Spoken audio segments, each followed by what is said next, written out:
કે છૂટું કરવું હોય તો અમારી હા છે, અમારો દીકરો ભણેલો નથી અને એમની દીકરી તો બહુ આગળ ગઈ, ભણીને નોકરી લઈ લીધી, આ તો હજી ગાયું ભેહું ચારે છે વગડામાં, તો છૂટું કરવું હોય તો અમારી હા છે. એ સમાચાર ધીરે ધીરે ધીરે ધીરે જે નોકરી કરતી ને માલધારીની દીકરી એની આગળ આવ્યા. સાંભળજો આ વાત. એની આગળ આવ્યા અને કીધું કે એ સામેથી કે છે છૂટું કરવાનું જો તમારે કરવું હોય તો. તેથી જે ઘોડિયામાં જે પોતાના મા બાપના સંસ્કાર લઈને દીકરી મોટી થઈ હતી ને, એ માલધારીની દીકરી એટલું બોલી છે કે હું કોના ભાગ્ય નોકરીએ લાગીશું મને ખબર નથી, અમારા હક પણ તો ઘોડીએ થયેલા હતા અને હવે જો ના પાડું ને તો મારો દ્વારકા વાળો રૂઠે.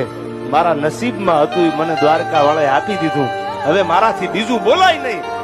આવી દીકરીઓ પરણીને સાસરે જાય ને એના કુખે જે દીકરા જન્મે ને સાહેબ, એ યાદ રાખજો જમીનના રાપના કડા ભેળા કરી શકે